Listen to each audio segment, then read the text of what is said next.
Okay, so good morning everyone and welcome back to the second day of the European conference of EFILA. A thank you to everyone and also to the hundreds of people connected from 16 countries of the European Union and UK. And today we have the Chief Officer of Legal Affairs and Governance of the Hellenic Gas Transmission System Operator, DESFA, and Treasurer of the Hellenic Energy Law Association, Sofia Michelaki. Sofia, over to you. Thank you very much. Thank you. Today, I have the honor to represent the chairman of the Hellenic Association, Mr. Professor Kostas Iliopoulos, who unfortunately could not make it due to some unexpected obligations, and asked me to convey his greetings to the conference. And so I am very happy to be with you, with friends and colleagues again after so long. And honestly, I would like to say that we had the chance and the luck to have very good weather in Milan and have the opportunity to walk and see the beautiful town. And this was very good because usually I take warm clothes when I go north, and north is everywhere to Greeks, you know. We are the southern part of Greece and of Europe, and we consider that we need jackets everywhere. Now, this time I didn't use it. It was very nice, so I was a bit jealous, and I also said that next time or a next conference should be also organized in Greece, because I was jealous due to the very nice organization that you have here. So hopefully we can make it. We will try our best. So entering to the greetings of Professor, and I will not read the whole note, but I'll try to put the key messages that Professor is trying to convey to the conference, along with his wishes for success. So I start by reading the first paragraph. So, esteemed colleagues, ladies, gentlemen, dear friends, I sincerely regret that due to the previously undertaken commitments, I cannot be present in Milan today. Allow me to address my greetings with a representative, my dear colleague Sofia Michelaki, Chief Officer of Legal Affairs and Governance of the Hellenic Gas Transmission System Operator, DESFA, and Treasurer of the Hellenic Association for Energy Law. First of all, I would like to thank FLA and personally, dear President Vicente Lopez Ibor Mayor, and the dear Secretary General Marinella De Fokaitis for the invitation. Secondly, I would like to wish to the conference every success, for which I have no doubt, as very interesting topics of these days are discussed and distinguished speakers are participating. So Professor starts, first of all, I believe that we lawyers, especially in the energy sector, are considered not to be the first ones to be addressed to in the course of discussion about energy, because the energy sector is considered to be a highly technical area. So the technical specifications engineers come first, followed by economists and politicians as decision makers, and later only call upon us to shape the decisions. In many of the topics of the conference, though, which are mostly of a legal nature, concerns are raised and presented that are related to strategic and geopolitical issues, such as the issues that emerged after the invasion to Ukraine in February 2022. Because we, lawyers, do know that we do not only shape decisions, but law is a main parameter and driver of the decision-making process itself, or at least it should be. Specifically on this issue mentioned above, Professor mentions about the importance and stresses out the importance of Regulation 2022-2576 adopted December 2022 on enhancing solidarity through better coordination of gas purchases, which was triggered and adopted by the European institutions as a way and as a measure of mitigation of the Ukrainian crisis and the problems that appeared due to the manipulation of the gas markets by the Russian Federation. But the key message is, do we need a crisis to adopt solidarity measures?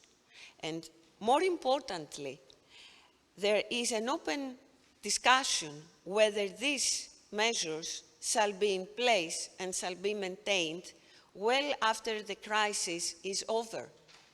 So this is the big question, that we should not follow the crisis by adopting measures when something has emerged. This may happen again. This is something that may for sure happen again. So this is the key message. What do we do? Running after or anticipating? I think we all know the answer. So, increase of electricity prices, the role of the target model has been challenged. This is a recent issue. Professor stresses again this point that has been discussed and very analytically presented in a book that has been written by Mario Draghi, former Prime Minister of Italian democracy, on the future of the European competitiveness. This is a book that has been published and circulated this September. We also had the important professor of the National Technical University of Athens, former Minister of Energy, Mr. Pantelis Kapros, who has, in the Hellenic Republic, presented many proposals for mitigation of this issue. Professor also stresses the importance of the Article 194 on shared competencies, which has been extensively analyzed in yesterday's meeting, so I think I would not like to repeat the issues. The issue of shared competencies, exclusive competencies. He also mentions an important decision of the Court of Justice, Opal case, C 848, with particular regard to the legal issue of competencies, which is of great political importance for the European Council, as repeatedly stressed in the conclusions on energy. And I may add, he says that the aforementioned exclusive competence of the Member States have been implicitly but clearly recognized by the Opal decision, an important issue. So, what is the key message out of all this? I think that the key message is that there are tools. There are tools in the law, but we need to use the tools, but for what purpose? I think we go back to the regulation of solidarity. So I think that the important key message here is that the issue of clean energy, of mitigation of shortage of energy sources, is an issue that does not concern only the European Union. It does not concern locally some areas of any place in our world, it is a universal issue. So only through cooperation, only by using those tools that law provides to us, by using them constructively in order to mitigate the problems, in order to understand the position of each other, because we understand that there are different economic issues for each member state, for different parts of the world, at a universal level, only through discussions, and there lawyers can contribute enormously by explaining how we can use all these tools. So I think this is the most important message out of Professor Konstantinos Iliopoulos' greetings, that we need to work, cooperate, find the solutions. The solutions will be always found when we cooperate and work together. To conclude, I'm sure that for all challenges and measures to be taken, all the above mentioned scientific disciplines and, of course, the legal profession have an important role to play in this respect. FLA, which is itself as a platform for high-level scientific dialogue between lawyers from many EU countries, but also from the continent in general, is always at the disposal of the EU institution to offer its contributions as well, if and when required. Thank you for your attention.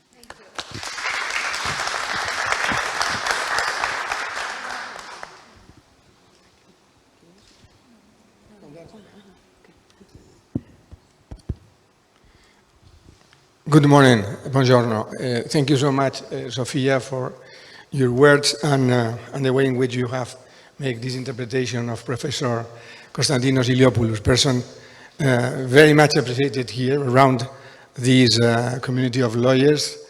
And one of the privileges that we have by creating 7 years ago in this very beautiful place of Palazzo Edison in Efela is the possibility to meet regularly people as valuable and as high quality as Konstantinos Iliopoulos. He is a former judge, as everybody knows, from the European Court of Justice. He's a professor. He's a very good practitioner, by the way. So he combines these profiles that we mentioned yesterday of some of the many members of EFELA, not only the executive committee, but all the members that belongs to that federation.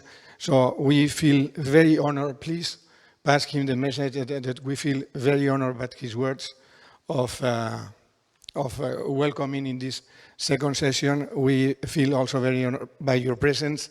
Thank you so much for coming here and to giving context to the judge Iliopoulos. And we do hope to organize, you mentioned at the beginning of your presentation, we hope to organize something in Athens nearby. I've been talking, I think that you allow me to disclose our conversation this early morning with the other Konstantinos, with Key, and C and Key, and Konstantinos Zimaras, who is the president of Cyprus Energy Law Association and also member of the board of the Council of European Energy Regulators. We were talking about that experience that also I live very closely with George Vasconcelos at the beginning of the founding moment of the CER. And we were talking about that and thinking and speculating about some possibilities, and perhaps next year we could propose to you and Konstantinos something to organize in Athens as a consequence of that. Thank you so much for your words, and I think he is very much right by considering two elements among some others that he already mentioned, and you provide, as I said, this context, the scope and nature of the principle of solidarity. At the beginning it was something put on the text of 194, the energy policy, in the spirit, under the spirit of solidarity.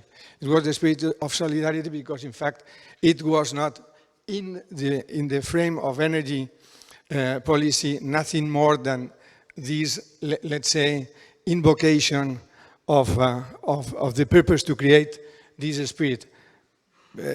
Practically the opposite that happens with the article, in my opinion, that was yesterday very well elaborated by Professor Fontenelle, but substantially different than the article 122, because this is clear determination with a framing by saying you have to execute this principle in case where you have an economical crisis. Nobody could think at that moment the events that has been occur at the European Union and European Union at a large scale later on during these recent years. So he's very right, and also of the analysis and interpretation and the early warnings that in his writing he put forward with regard to the extraordinary and urgent measures and the temptation to continue this sort of temporary intervention after the crisis has gone.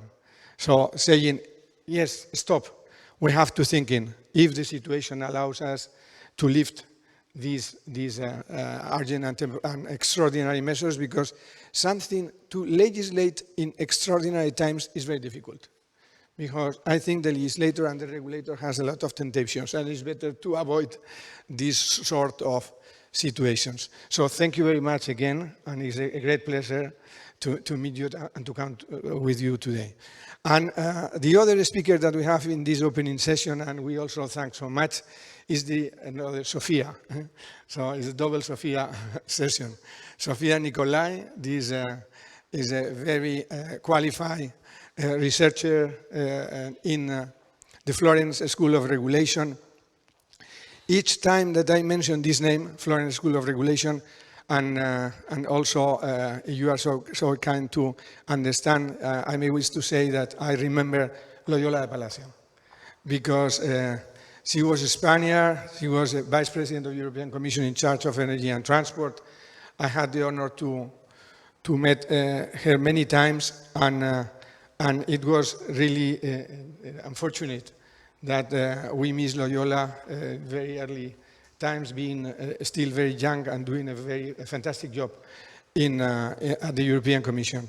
And Florence School of Regulation recognized that work that Loyola was doing, creates a chair under her name, and I would like to tribute once again Florence School of Regulation as a Spaniard and as a person from the energy sector and industry and regulation for this decision. So thank you so much for that. And Leonardo Maus, the Director General of the Florence School of Regulation, we had also the possibility to exchange a couple of times this year, or even 3, and with Max.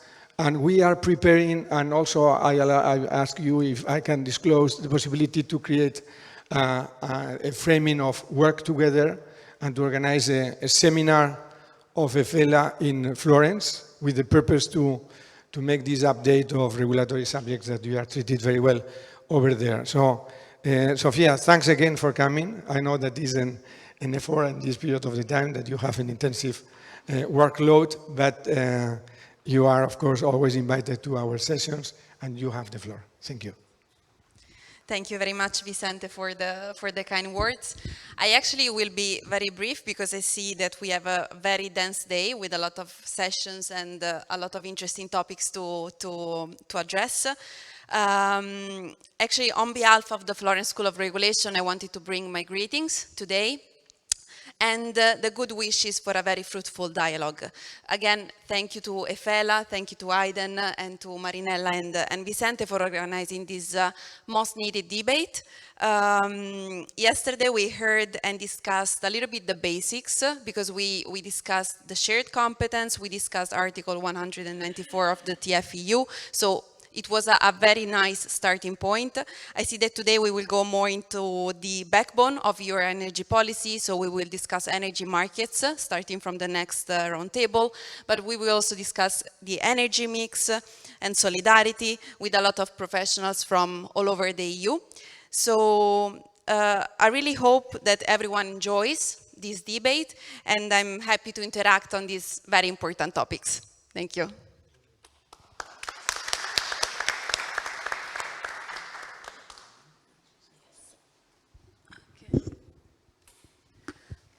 And now we have the pleasure to have the second roundtable chaired by Robert Zucchi from Hungary. Our participants are Konstantinos Tsimaras, professor in public law, European University, president of KOL Cyprus. Branislava Lepotichka, president of UPES Association from Serbia. Federico Piccaluga, Group General Counsel of Dufer Cosela from Switzerland. And Ivone Rocha, partner Altels Law Firm, board member and representative of APDEN, the Portuguese association. Over to you.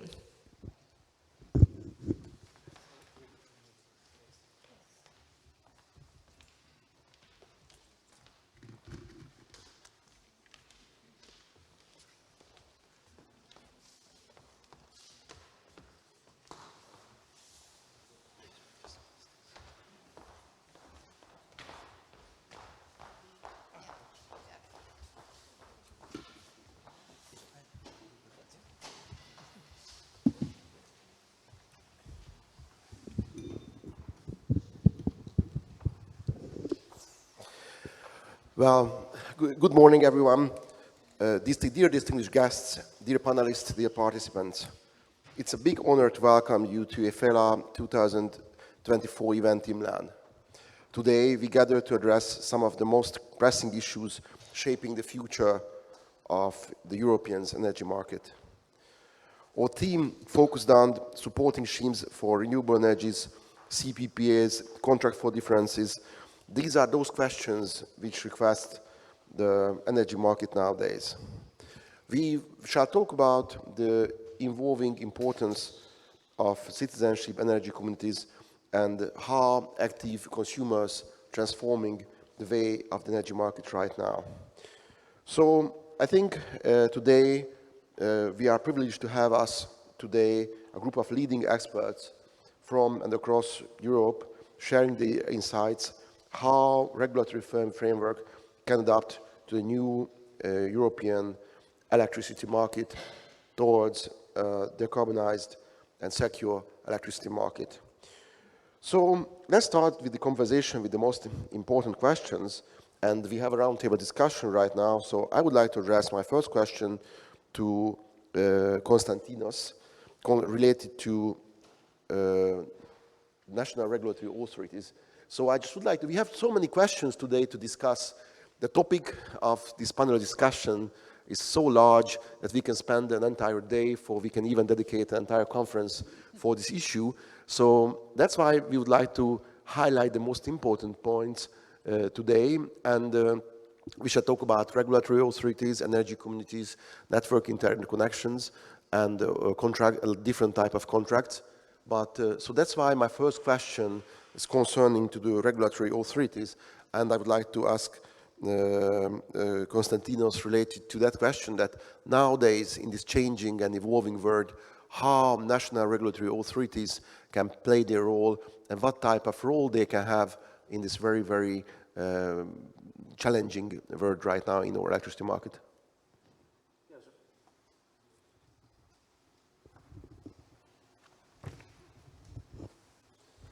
So, yes, of course, we have a lot of aspects to consider, but I think that we can focus, I mean, the role of NRS and the operators, the energy saving, the markets, and also the role of the political power and the regulators. But I think that we can focus in two things. First of all, the role of NRS and the operators. What an operator does. The operator has to give energy, to have to deliver energy, to have an infrastructure, and also to invest to the infrastructure of energy. So the NRA had to guarantee that the necessary investments concerning the infrastructure will be in a cost-benefit basis, and also that the cost of this infrastructure and the modernization of infrastructure will be separated equally to all market players. So as the natural monopoly of TSOs and DSOs, they have not a lot of motivation to enhance economic efficiency. So the energy transmission requires sustainable investments in infrastructure, and particularly modernize the grid for new growing demands coming from the solar panels, the electric vehicles, and also the heat pumps. The NNRA can address and assure that the grid expansion and modernization, the promoting of smart grids, and also energy storage. And he can assure also that to implement a performance-based regulation and cost-sharing mechanism to distribute the financial burdens to all the market players. So, also, as an NRA, we have to consider the future need of energy and to organize and to planify that in the future we will have enough energy for the market. And also, we have to assure the equal and free third-party access to the market. Nowadays, with the decision to reduce the fossil fuel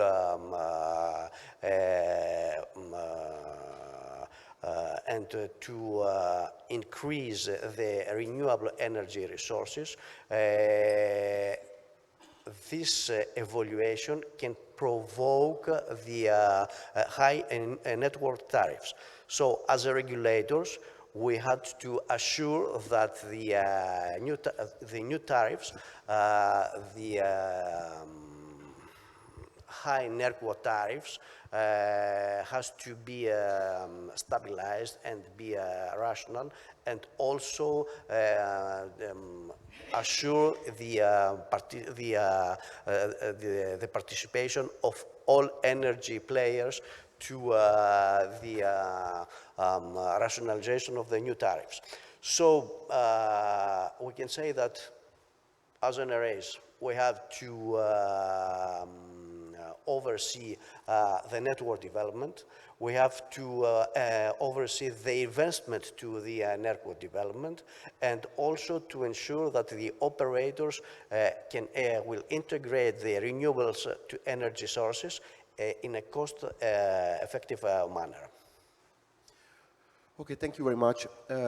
Even though that we have effectively working regulatory authority, and even though we've managed to create a well-functioning market in national level, it's very important, and we have seen in recent years, especially during this crisis what we had in Europe and all over the world in the last few years, it's very important to have the interconnection between countries in field of electricity and also in gas market as well, and not only inside of the European Union, but outside of the European Union.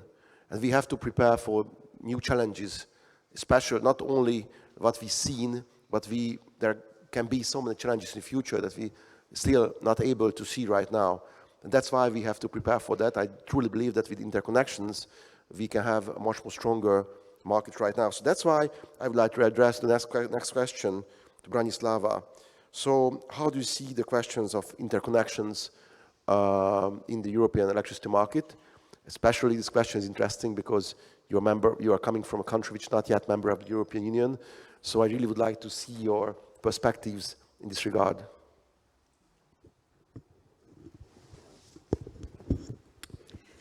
Thank you, Robert, for this interesting question, and for us as not yet European Union members. Hope so. Yes. We hope so, and I think that energy sector is a very important sector where this, if I can say, accession process is starting earlier. You know that we have energy community organized by energy community treaty signed between countries from Western Balkans and with European Union, and also there are new members like Ukraine, Moldova, Georgia, and this process is slightly is a special way of enlargement on European Union in energy sector, but also there are other challenges in harmonization with legislation of EU, which we need to understand and transpose in our legal system. And there is also another challenge, but we can discuss this at some new conference, how this legislation is adapted by Council of Ministers of energy community, and that is something else. But regarding, just back to interconnection, I have to say something more earlier.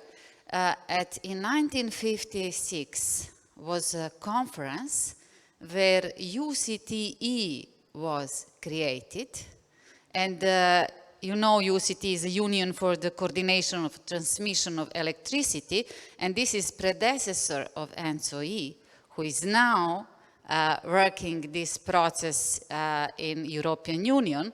And it was Professor Stjepan Hahn said, a non-integrated power industry would be a luxury which this part of Europe could hardly afford.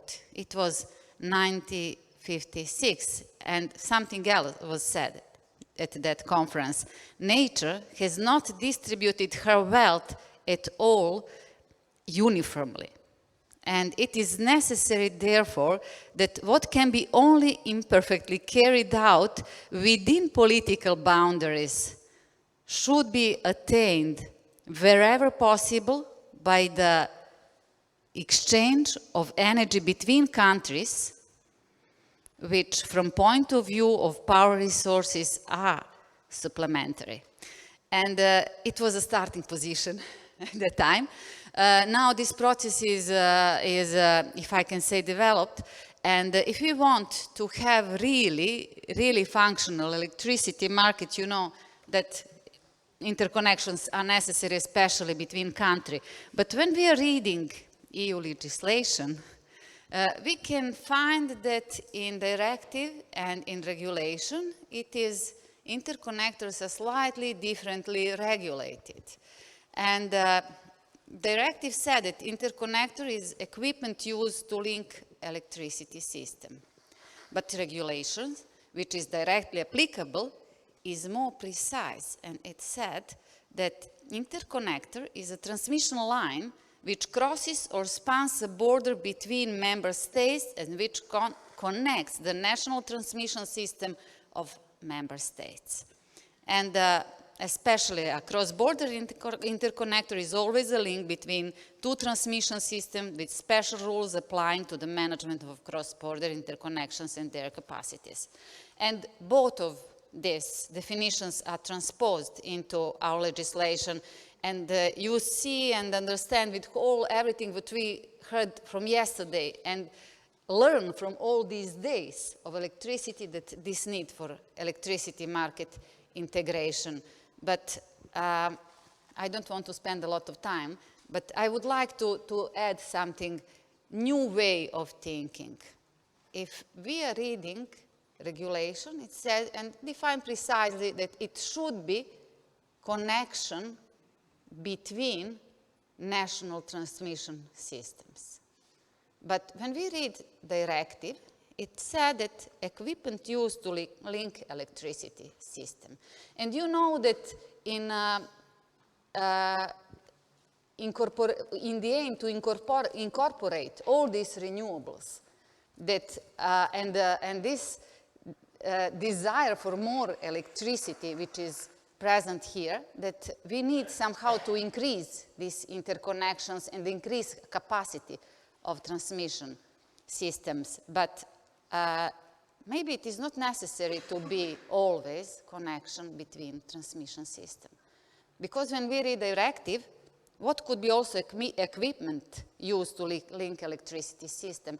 And we already have something in practice, and For example, between Serbia and Romania, there is a real big hydropower plant, you know that, Iron Gate, which also could be interconnection, because we need more interconnections. There are subsidies for PETSI project between European member states, but think about to use something which is already existing. Why it is important? Because you have reserved capacity, which is a big lake, and you have already connected system through equipment, which is a power plant. And it is not the unique example.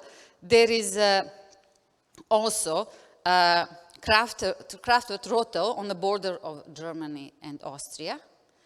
Also, there is a Ivanavci hydroelectric power plant located on the border between Slovenia and Austria. And there are also Southern Dam, which straddles the border between Germany and Netherlands. And it is another example of a cooperative hydropower project. And these cross-border collaborations are increasingly important for energy security and sustainability in Europe. And I will stop. Please think how we can develop electricity markets. Thank you. Well, thank you very much. That was very interesting introductions. And I just would like to continue with another question. When I read on this blackboard that carbon neutrality by 2050, I'm just thinking about what shall I do in 2050. I'll be more than 70 years old, hopefully. But until that time, what type of actions we shall need in the European market to reach, or at least try to reach carbon neutrality. There are so many new initiatives, new trends, and new possibilities, the European electricity and energy market as well.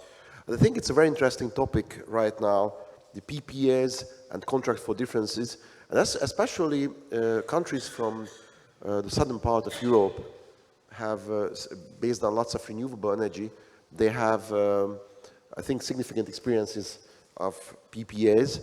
And I think some of the countries, like in Eastern Europe, we're just struggling with them because they have lots of aspects, with competition law aspects, state aid aspects, and lots of them. So I think it's really interesting to talk about in details and to share the experiences of the PPAs. And I think that's going to be the best person, Ivona, to talk about a bit of her experiences of CPPAs and CFDs. So I think if you would share some ideas based on your previous experiences, we would really appreciate that. Thank you for your question. First of all, I would like to underline that the new European market design aims to make the EU energy market more resilient and the energy bill for end customer and the companies more independent from the short-term energy prices. As an instrument that the EMD contemplates, we find the PPAs. The PPAs is mentioned by the new MD reform as basically a long-term tool for the stability of the energy prices, both for the supplier and the customers. As you all know, PPA is a long-term contract for the supply of renewable energy from a supplier to an off-taker. An off-taker can be a utility or an energy trading company or a corporation with basically an end customer. And in this case, we normally call corporate PPAs. The reform basically promotes the use of the PPAs without any obligation to use that instrument, but the promotion is quite strong. The only obligations that the member states have basically to reach is to eliminate the barriers for the development of the PPAs. Such obligations include the permitting processes, so the speed up of the permitting process for the new renewable power plants, then a modernization of energy transmission grids just to avoid curtailment of the power plants. And then also in education it's a specific obligation contained in the reform, in education to the energy companies, explaining basically the benefits of the PPAs.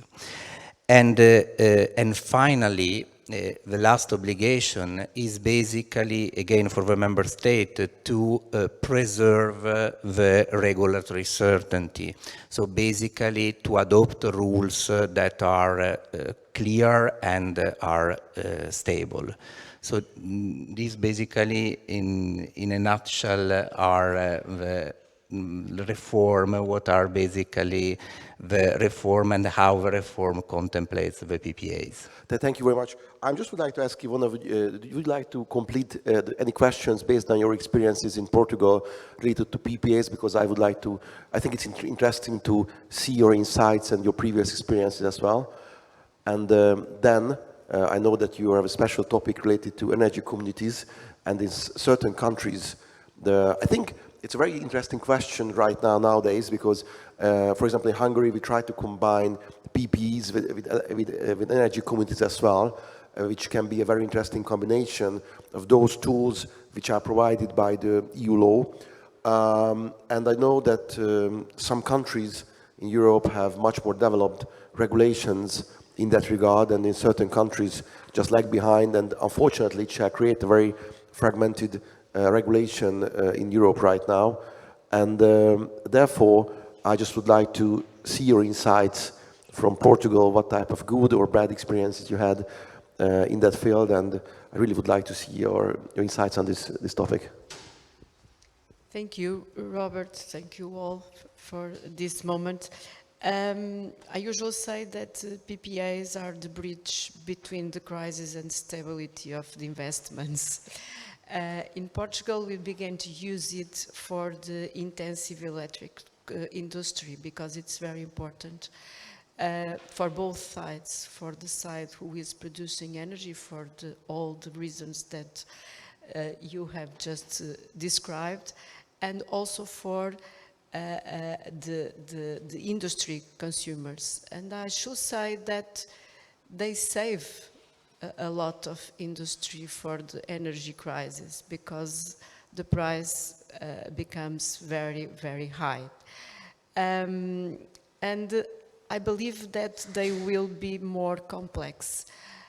You have been talking about curtailments, but we are beginning to put storage on a bidirectional connection with grid. And this will allow to minimize the curtailments proceedings, and we should incorporate also this part on the next PPAs. But it's a very important instrument, and for me, it's not possible not to do them. The system must take care of them, regulate them, but not hand with them. On the other subject, and we have been yesterday talking about the 7 years of EFELA. I've been here 7 years ago. Thank you, Marinelle, and thank you, Vicente, for all this work, because they are 7 years of hard work on low energy. But the truth is that when we begin, the prosumers, at least on a general way, as it is now considered in law, didn't exist.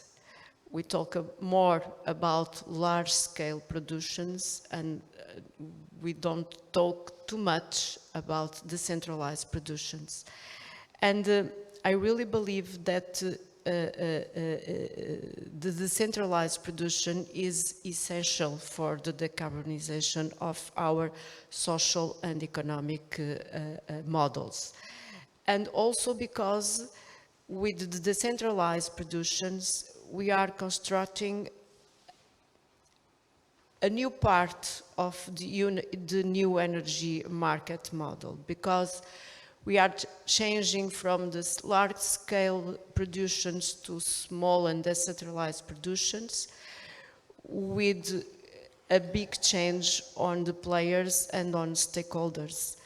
The business model change, the clients and the industry or the domestic clients don't ask to supply energy, they are asking for integrated energy service.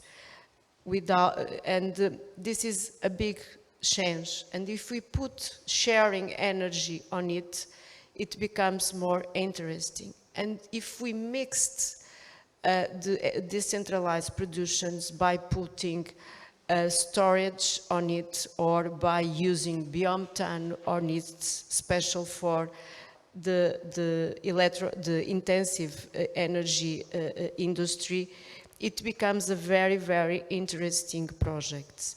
But I want to remark that for me, there are 4 reasons that I believe that the new market design should have and give more special attention to the centralized production. The first one is the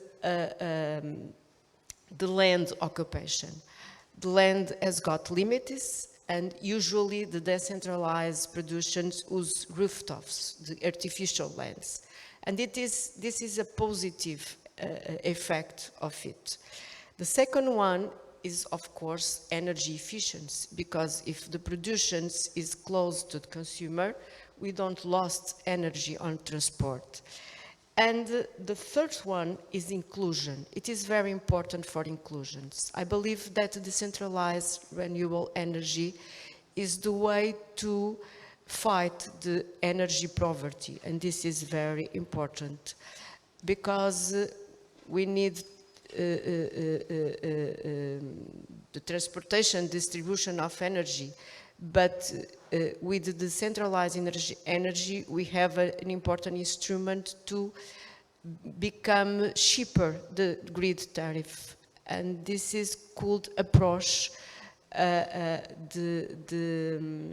fight of energy poverty. We have some important cases in Portugal that we use a combination between a decentralized contract with efficient energy on the buildings, and it happens with success.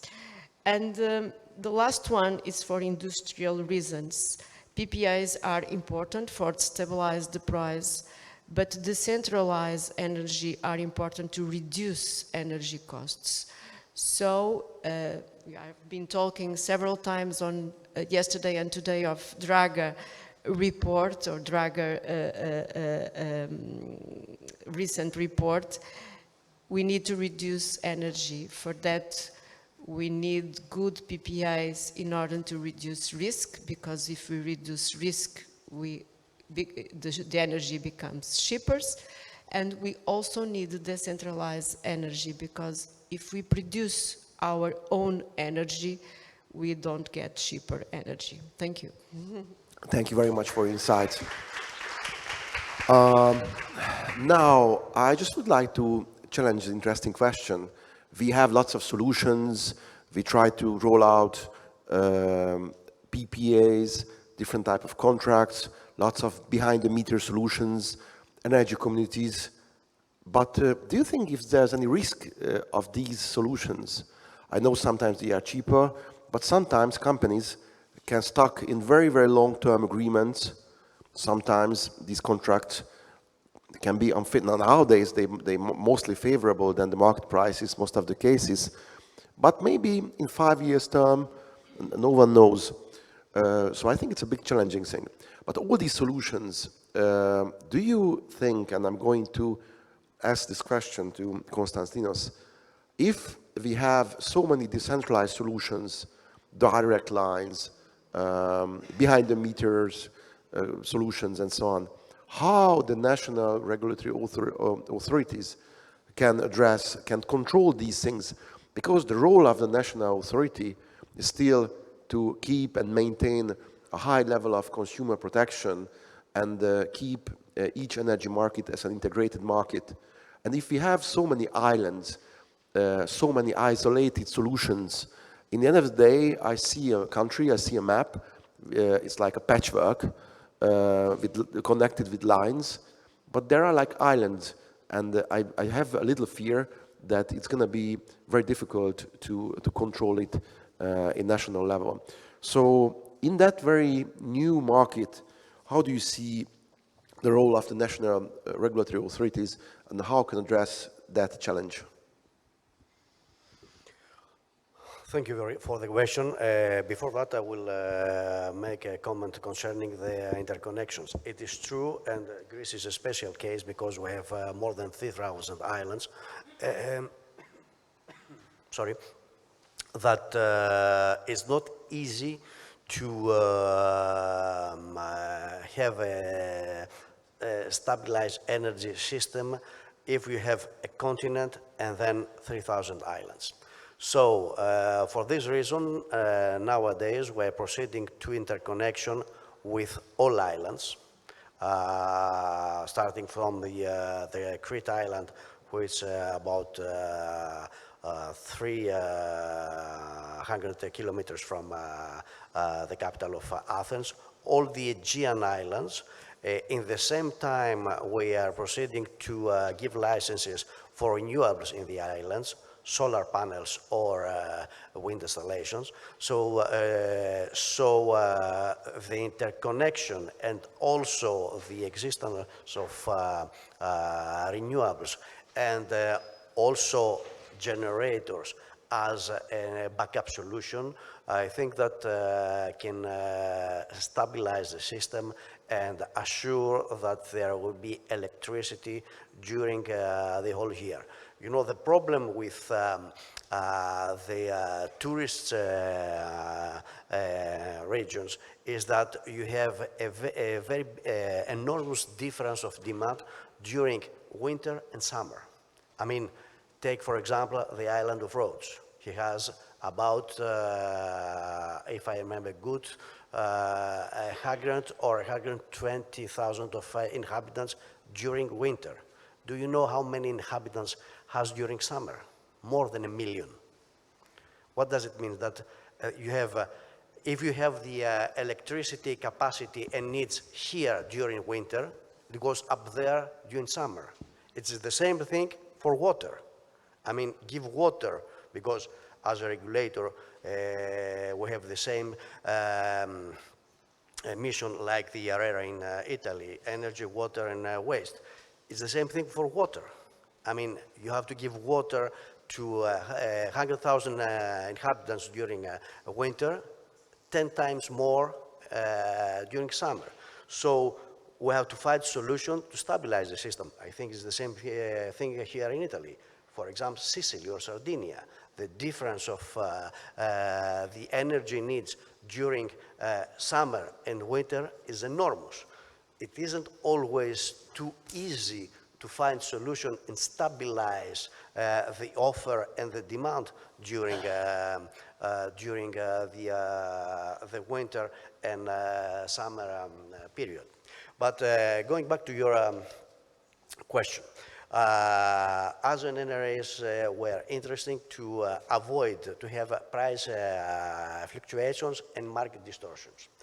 How we can avoid that? If you have the necessary information, If we have the necessary data from concerning the market functioning, in that case we can assure that we will have a level of competition, and also that we will reduce the wholesale prices, and we can eliminate any oligopolistic behavior in the market. So we have to assure that the market design will guarantee the free access of all fuels and technologies, and also to compete on equal terms, and to ensure proper functioning competition within the market. For us as regulators, it is imperative to provide unambiguous and encouraging structures to the market, to eliminate barriers that can impede the execution of innovative services. And our goal, it is to lower the overall prices for consumers, to increase energy security, and to stabilize the system. Just an additional question to you. So how can you control the behind-the-meter solutions? Do you have any tools for that right now, or how you can gather information, for example, from energy communities and from companies who are providing PPA contracts? How we can have the PPA contracts actually in Greece, we're trying to develop the agreements for PPAs, especially in the factories who they have a lot of energy needs. So I think that the PPAs can be a very good solution, especially not only for the domestic consumers, but especially for factories. And also, I think that for us, I'm speaking for the Greek market, the smart meters can be also a very good solution, and we'll try to ameliorate the situation concerning the installation of smart meters in Greece. Thank you very much for your questions and for your insights. I think for my next question to Branislava, I have to go back in time. I still remember for the socialist times when I was much more younger. I was a young kid, and my grandfather was working in a huge factory and delivering electricity to a large factory in Budapest, in Hungary, in Miskolc, in my hometown. And that time the interconnections has been used only to help us. So when we needed electricity, additional electricity, they just called to Slovakia and they just pumped some electricity through their pipeline, through their electricity lines into my city, and vice versa. That was the question. And in Eastern European countries, especially, the interconnectors has been built to help each other and not for really trading activities. And right now, during the COVID, we realized that the market has been separated into basically in two different worlds. It's like two different universes. One universe was the stock exchange, the HUPIX, HUDEX, when companies, even like Danish companies, has been trading in the market, and of course they did nice transactions, and they managed to increase the electricity prices up till 800 euros per megawatt, which was quite significant and like very, very crazy at that times, without delivering a single neutron through any lines. And I think it's like a virtual market. And sometimes it's a bit dangerous because it can affect the market prices sometimes in a not really advantageous way, even though that I truly believe that any type of regulated trading platforms should serve to balance and should serve trading activities, and behind that there should be some real physical tradings as well. But right now I still believe that between certain countries the physical interconnections are missing, and that's a huge barrier to have an effective market. Not talking about that, for example, between the border of Ukraine and Hungary, you have to struggle with 10 companies that have 10 contracts if you would like to bring a single kilowatt of electricity through the border, but I think it's a different story. What can we do? How can we enhance the interconnections? And I would like to ask Branislava, how do you see what type of opportunities we have for the further development of the electricity trading in Europe, and what type of actions we and electricity companies should do in that regard? Thank you, Robert. It is a very, very interesting question, but when we are talking about energy law and energy market, you know, I forget to say something in the first round. First of all, I would like to say that I'm so happy because I'm here. And thank you to Vicente and Marinella for, if I can say in energy language, for connection of Serbian Association for Energy Law with EFELA and to make a coupling of this association. Thank you, and I'm so happy because I'm here and I have opportunity to talk with you here about these so important questions.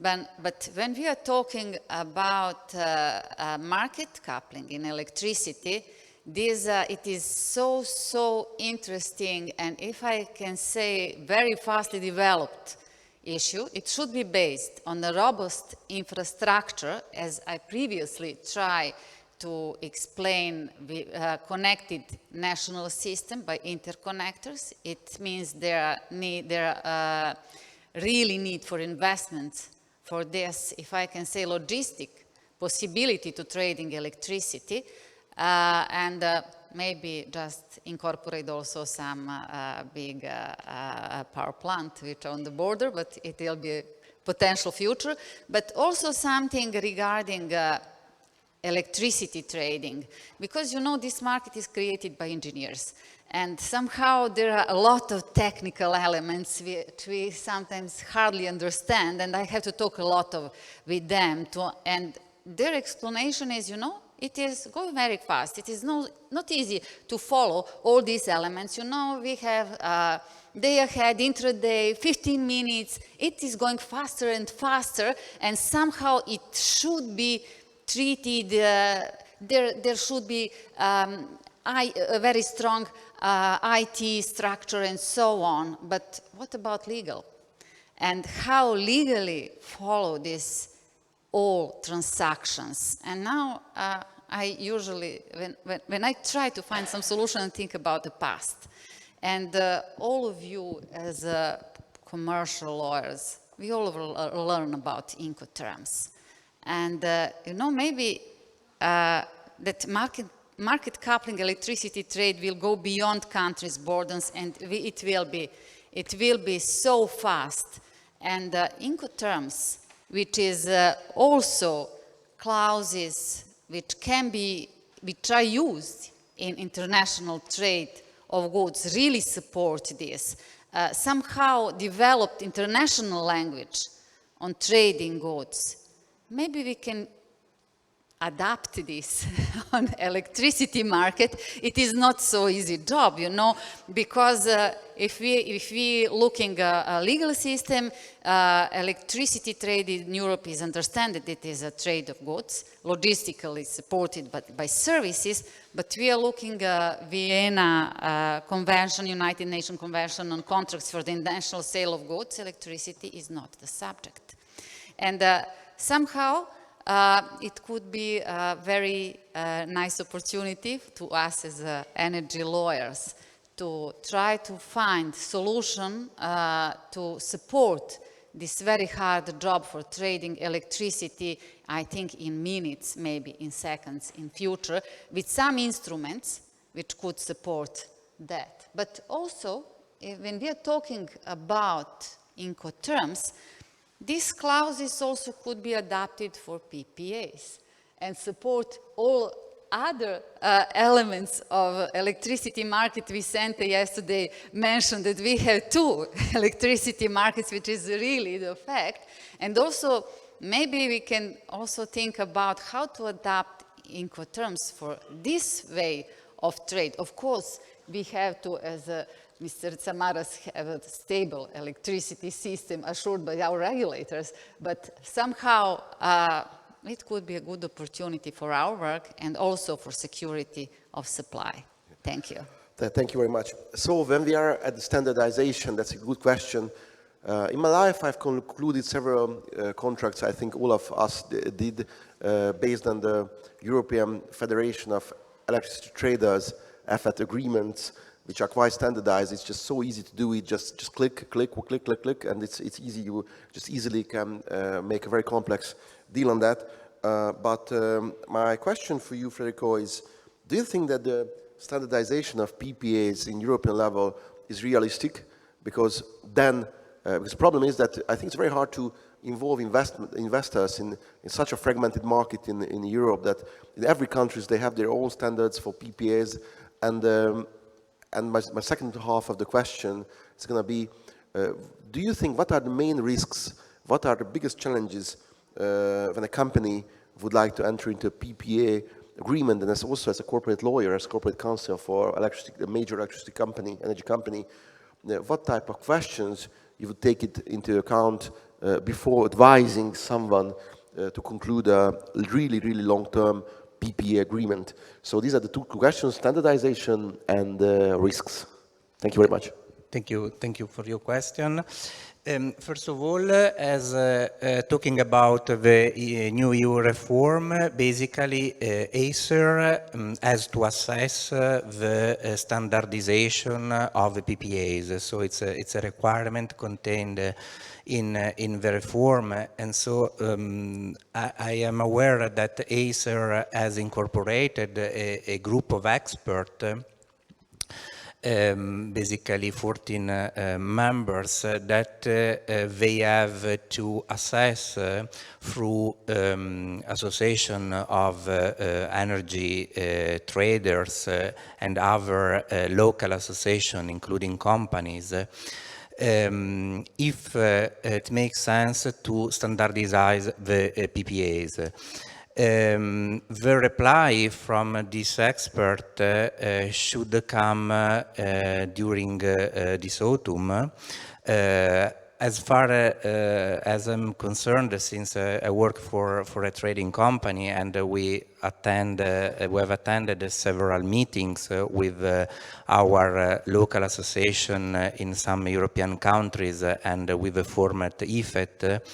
The traders and the association are a little bit reluctant to adopt a standard PPAs. And the reason is that a standard PPAs, as you just said, Robert, it's an instrument that EFET has already drafted some years ago, and that is available for the counterparties. But from a practical point of view, I can say that I never seen a PPA, a standard PPA prepared by EFET signed, at least in my experience with my company.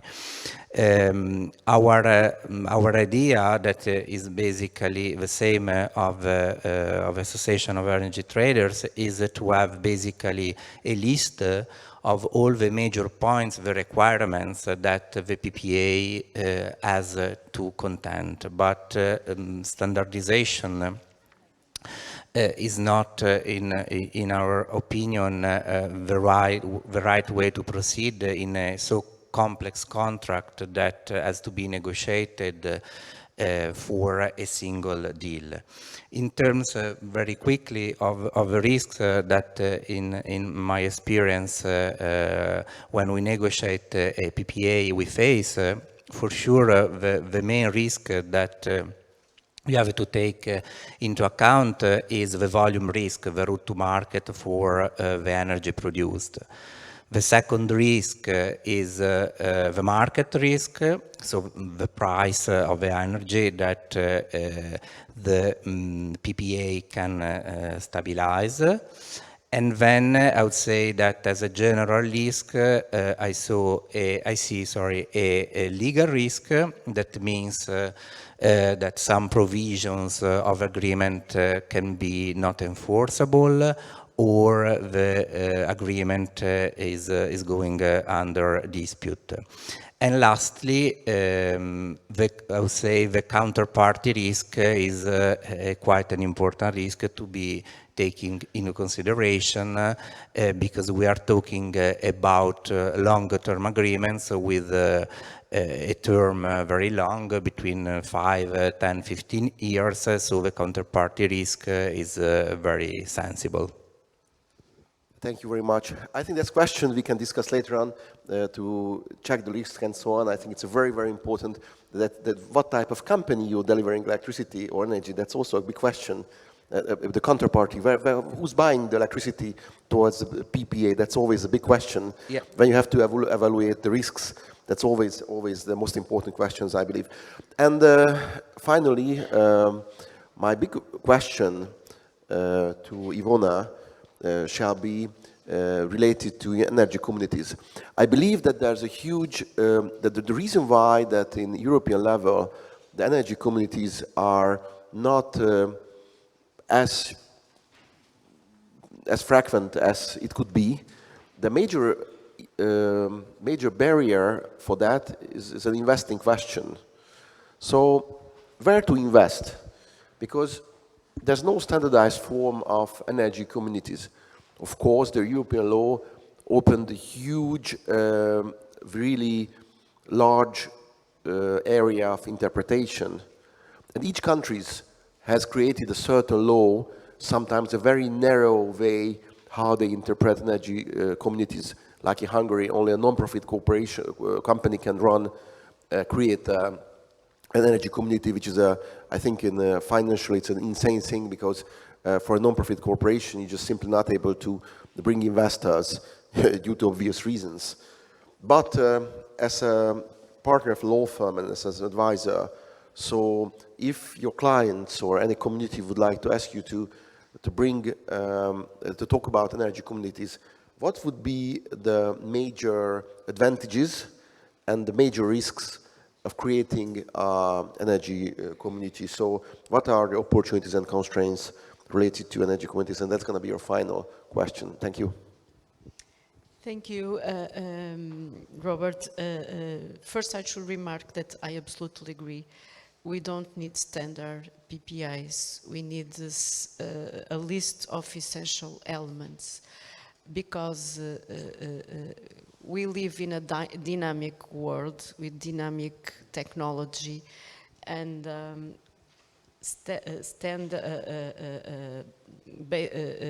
to list the elements is better than to find a standard contract model.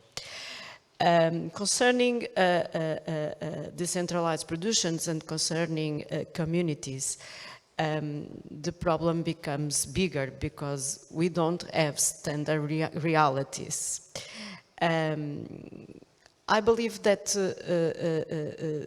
the most important constraints to develop an energy community, the first one is cultural. We don't have been educated to share energy, and it's something that is new. And there are also a lack of education and information concerning energy around, not only around domestic consumers, but also around industry consumers. So to organize this is very hard. There are some experience in Portugal that some municipalities create one-stop shops for energy. And there, the citizens or the industry could find independence information, and then they are able to choose and to go on with their decentralized projects. But of course, it demands a very hard work on management of the grid and grid capacity. But the main work is the relation between the rule, the law, and the license proceeding and the project.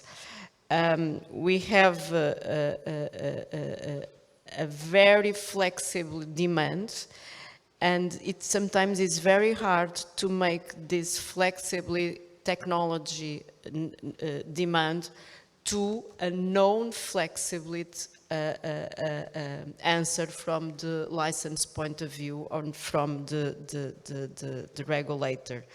And here, maybe if the option of the law was to draw some essential elements to be with decentralized productions and try not to be so hard on the regulations. More flexibility is what we demand, because our difficulty is this. No community is the same as the other. And I have done the first industrial community in Portugal. It takes me almost 2 years to get the license. It's not compatible with the reality.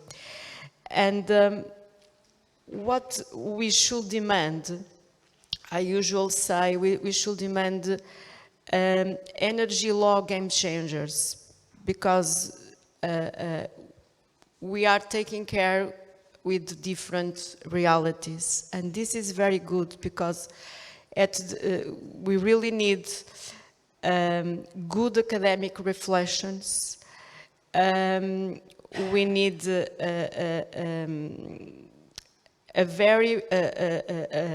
some changes on the role of the licensed entity. They should be proactive. They should head to find solutions. And more than that, they should be open to receive new projects and new solutions. And sometimes the difficulty is there. So we should promote, using the word of Alexandra of yesterday, a best friend relationship between the law and the project. And sorry to say that, but with this law and this reality, the lawyer has got a great role, because at the end of the day, the project should be financed, stable, strong, and lead with all the risks. And nowadays is a very hard work. So if I have to demand something to the new market and to the new rules, is more flexibility, more proactivity, and more open to new reality. We have digitalization, artificial intelligence, which will be a hard consumer of energy, but also an important instrument, namely on the management of the grid. New realities demands new approach of decisions and a new approach of the law. Thank you. Thank you very much. So finally, we managed to address so many important questions that even each of those questions we could spend an entire day to discuss. But in the last, basically short, 45 minutes, I just wanted to highlight those elements and those building blocks which can lead for a clean Europe and which can lead to a carbon neutrality in the future. And I think these tools, PPAs and energy communities, I think it's very important. They are very important tools for that. And if these tools shall be standardized, I believe that it can be more attractive for investors as well. And then I think the regulatory authorities should face these new challenges, and they have to adopt probably a different regulatory approach, how they can control these type of agreements and these type of contracts. So thank you very much for participating in this discussion. And I have to close this session because we have so many interesting topics to talk about today. Thank for all participants to be here. And again, thank very much for Efela to ask me to lead this very interesting session. And I would like to give the floor to Fanny Berzé to have a keynote speech related to a very interesting topic. So thank you very much.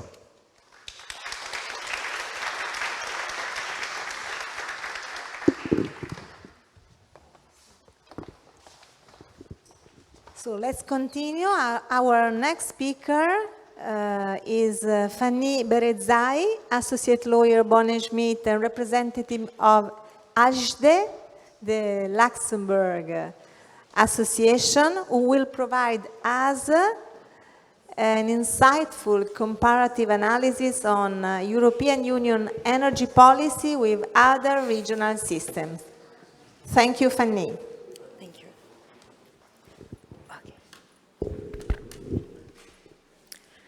Dear all, good morning. Thank you for having me. I will entertain you today with the following presentation. So, a comparative analysis of the EU energy policy with other regional systems. The analysis will today primarily focus on the energy policy and the energy generation policies. I'm going to present you here differences or similarities between energy policies of the 4 most important regions of the world. The examination of these energy policies will not delve into the use of energy by sectors such as transportation or construction, which are themselves comprehensive subjects in their own. Neither will we talk about carbon sinks or other possibilities to cut GHG from the atmosphere after their emissions. What are the 4 main regions selected for this presentation? Well, the European Union, of course, the USA, China, and India. But why them? There are several reasons for that. First, a demographic reason. Second, a GHG emission reason. And third, the interest of comparing two developed regions and 2 regions in development or pretending to be. If we take a look to the demographic numbers, we can see that the sum of population of those 4 regions represents almost 45% of the world's population. So almost half of the total population of the globe. But we can also see that these 4 regions are the largest population emitters of the planet, with 2/3 of the world's total emissions of GHG. Regarding these elements, it appeared interesting to compare their energy policies with their specificities and similarities. Today, 6 topics will help us understand this comparison. First, facts and figures. 2, who run their energy policies in their respective regions. Third, what are their commitments energy-wise? Fourth, what are their energy regulations today?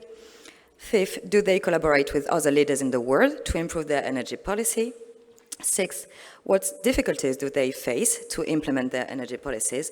And finally, how do they comply with the Paris Agreement targets despite the aforementioned difficulties?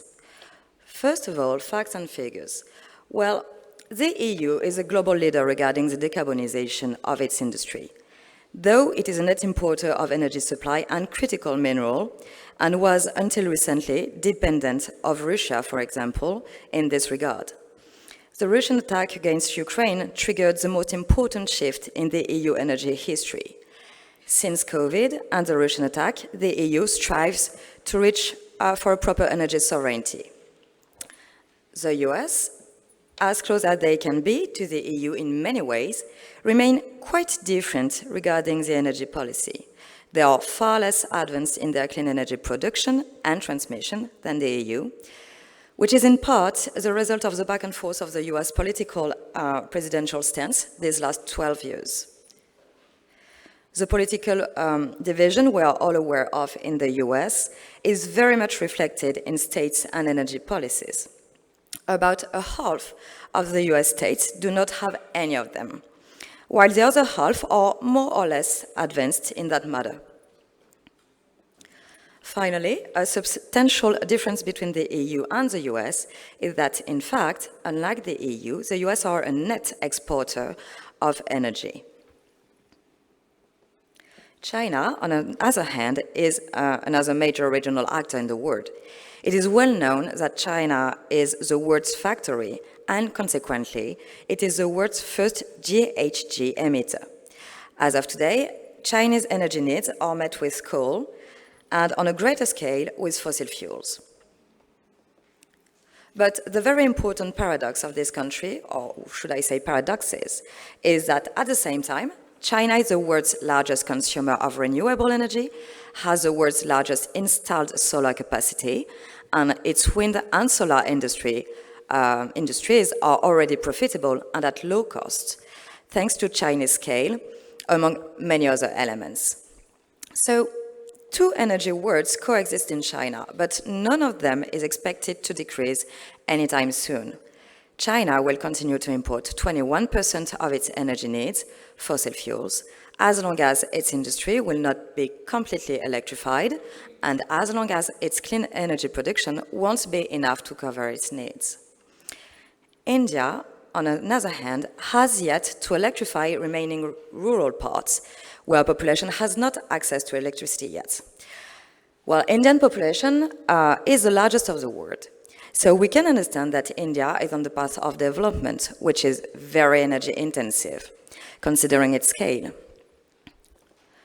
While India relies for half of its energy consumption on coal and for more than 70% on fossil fuel, therefore on foreign suppliers, the country has also an interesting development of clean energies. So we have to notice that decoupling growth from GHG emissions is a key factor nowadays, and India and China have particularly managed today to achieve such goal.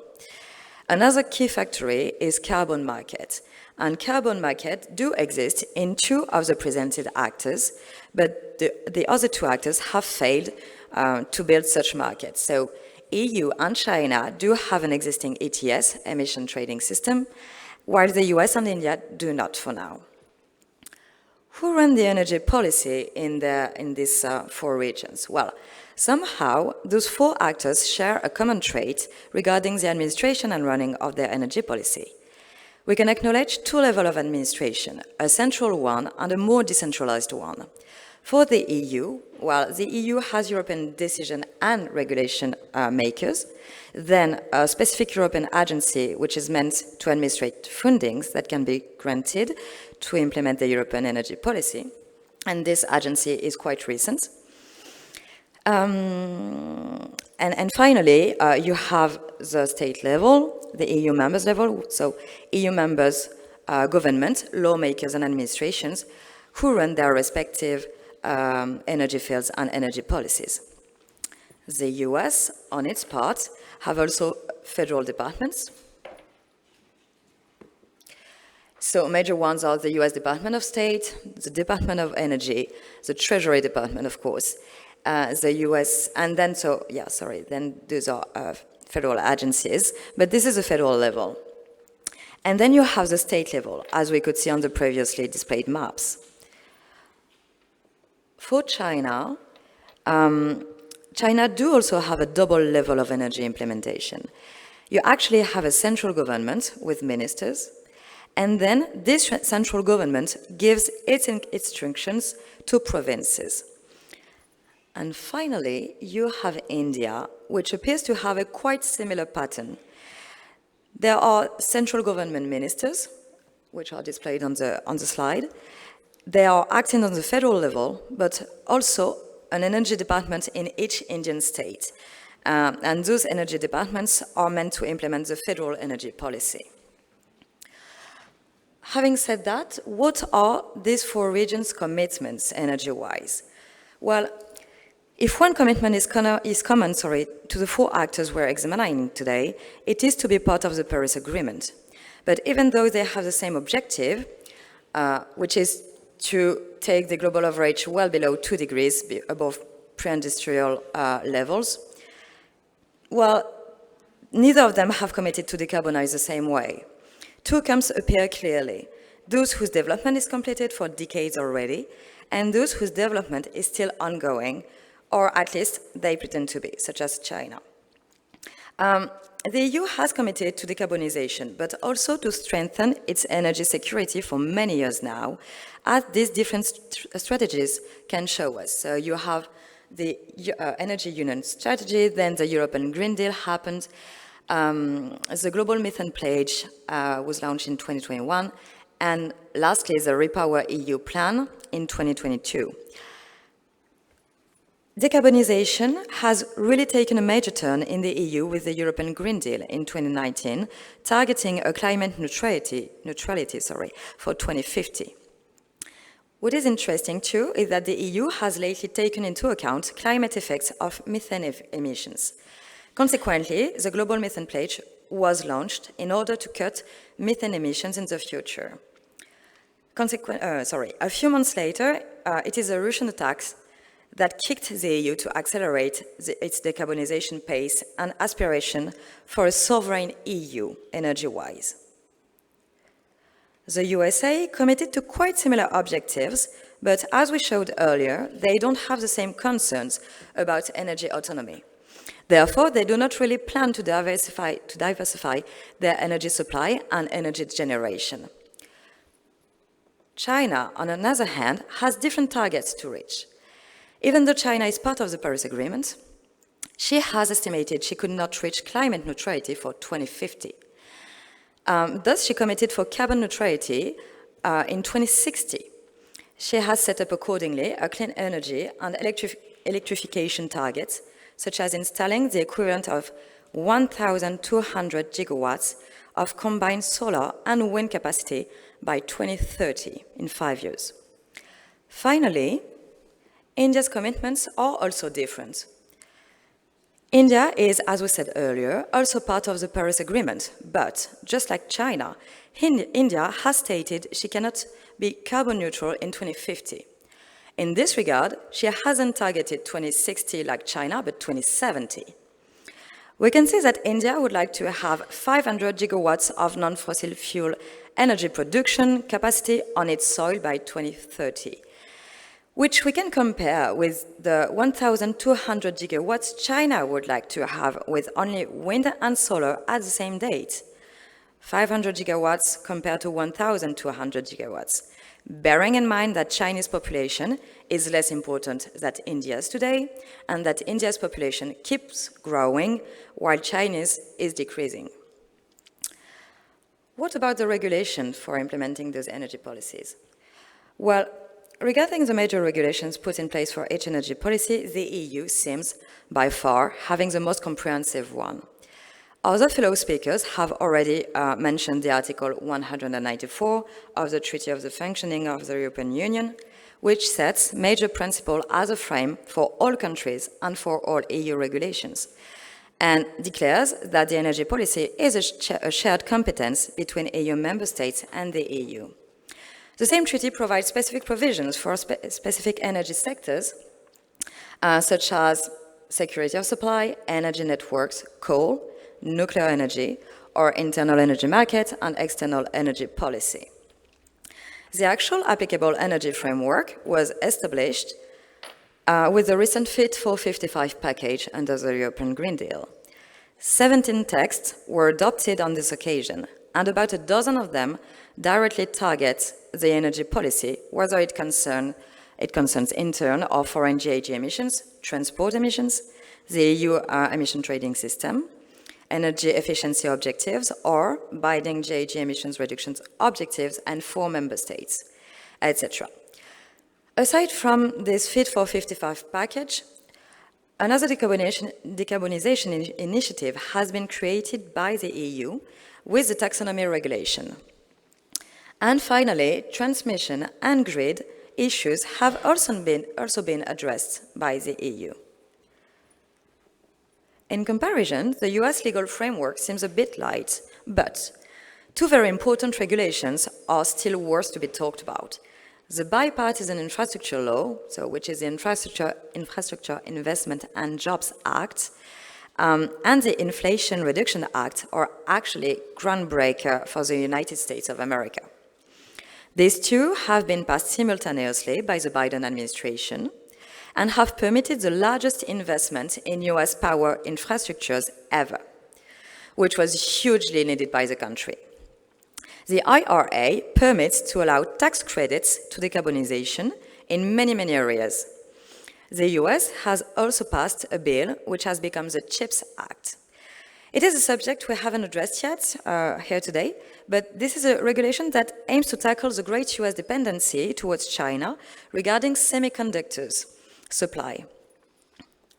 And we know that semiconductors are essentials for electrification and consequently for decarbonization. As we pointed out earlier, the US have two levels of energy policy. On the state level, some states have been very proactive on setting interesting energy policies. And those are some examples. So banning in hydraulic fracturing, for example, banning offshore oil and gas drilling, fossil fuel use ban in most new buildings, starting 2026, for instance. And I've taken the California state, New York state, or Minnesota and Michigan as examples.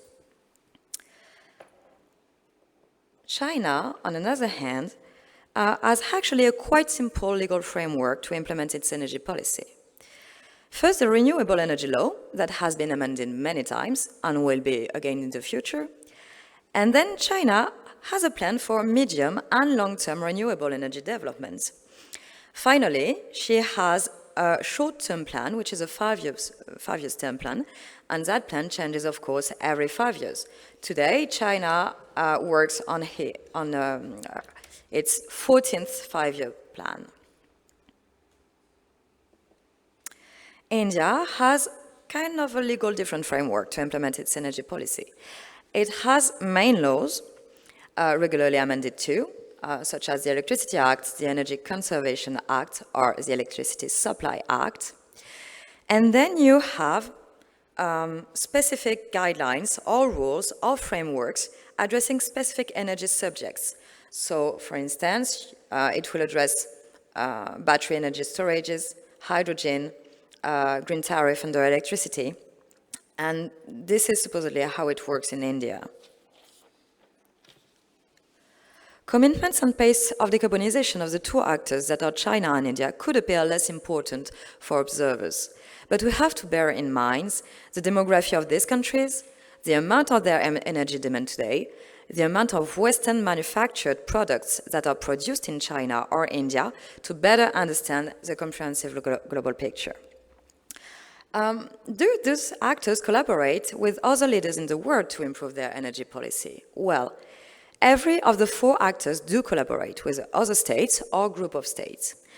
The EU collaborates with a wide range of countries group of countries representing a region, sometimes even a continent, like Africa, for instance. So you have displayed a number of examples of countries like they have bilateral relationships with the EU, or they work as a group like the ASEAN, or Africa as a continent. EU countries may even enter joint renewables energy projects with non-EU countries under certain circumstances. The EU, on its side, even have a name for their energy collaboration. They call it the energy diplomacy. In this regard, they keep a list of foreign entities of concern in which you can find China. The EU and the US do have a strong collaboration bond even on energy topics. They have launched together the Global Methane Pledge also, and recently the US have launched the Mineral Security Partnerships, aware that rare metals are of concern for the future. China then do collaborate too with the EU, and even at some point with the US. But the major collaboration work initiated by China regarding energy subjects is clearly the Belt and Road Initiative, or commonly known also as the New Silk Road. These projects imply China to collaborate bilaterally with many different countries along the route. And today you have 138 countries that have joined the BRI by signing an MOU with China. Finally, India collaborates too with the EU for some years now. But what is particularly interesting is that India is part of very specific collaborations, such as fusion energy or solar energy, whether those collaborations are multilateral or initially bilateral, because India is known to not get along well with multilateral collaborations. What difficulties are faced to implement these energy policies? We will find for every of the four actors different and similar difficulties. So I'm going to present you specificities first and then common difficulties that they all face. For the EU, differences of interest for the decarbonization between EU members is a difficulty, for instance, different approaches towards nuclear or other technologies to be integrated or not in the European taxonomy, the necessity to protect European manufacturers from Chinese very competitive prices for renewable devices, but the need at the same time to fasten the decarbonization pace. And the Ukraine conflict, of course, all those elements are very specific, serious limit to the EU decarbonization process. For the USA, well, it will be more the lack of national carbon price or rising costs of renewable energy projects due to diverse factors. And, of course, the political and regulatory uncertainty. And these are also a serious limit to the decarbonization process of the US today.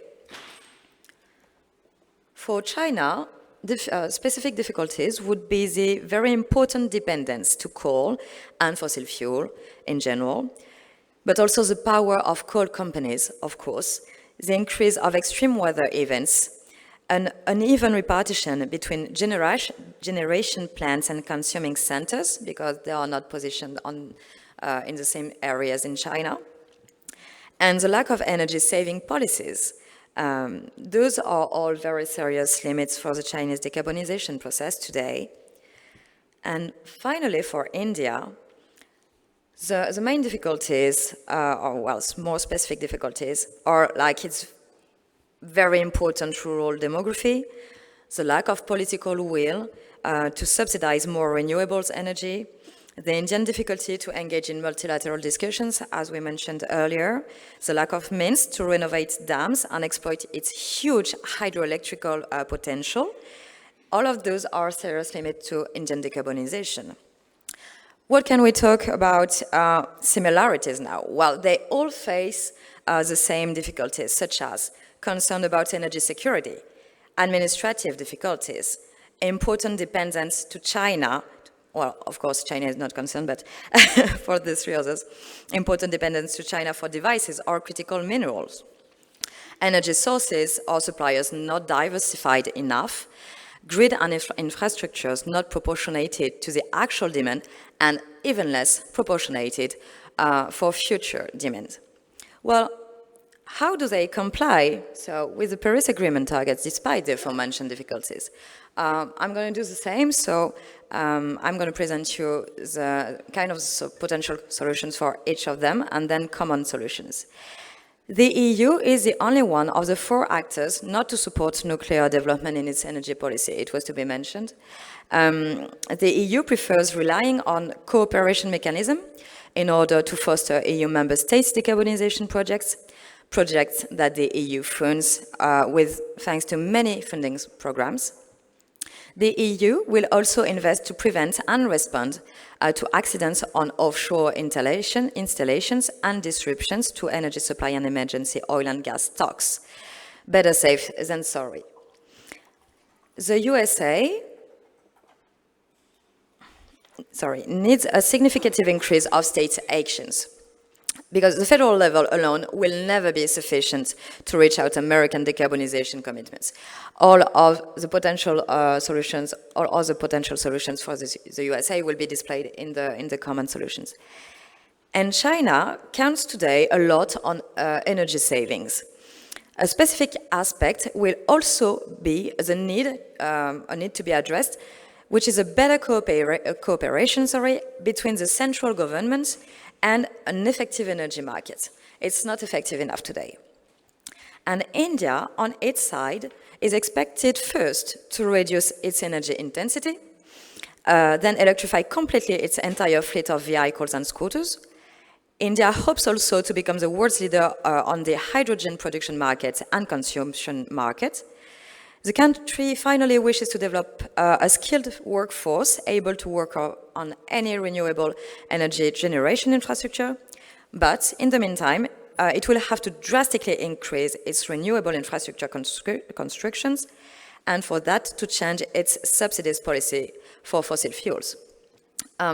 For those four actors, we, however, identify a lot of similarities as potential solutions, such as simplify administrative process, funding renewable energy projects instead of fossil fuels, diversify supply and gas energy sources, including hydrogen, a massive electrification, foster research and developments, helping to secure the energy for the population all year long, hasten the pace of renewable energy installation, improve or develop transmission infrastructure and the existing grid, decouple growth from carbon intensity, develop energy storage technologies, as well as carbon capture technologies, and finally, implement an advanced emission trading systems.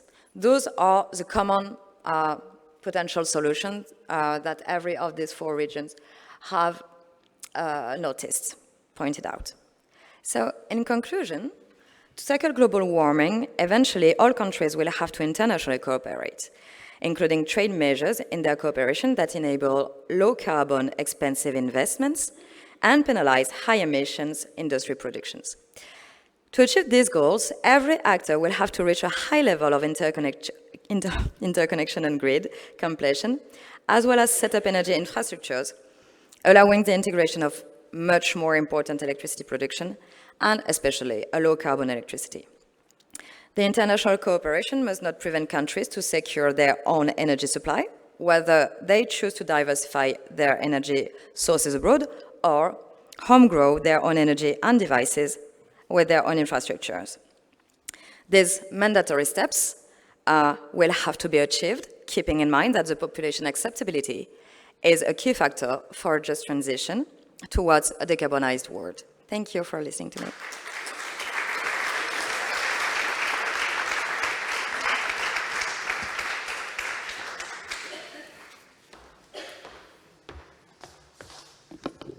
Okay, thank you, Fanny, for your insightful, fascinating, thought-provoking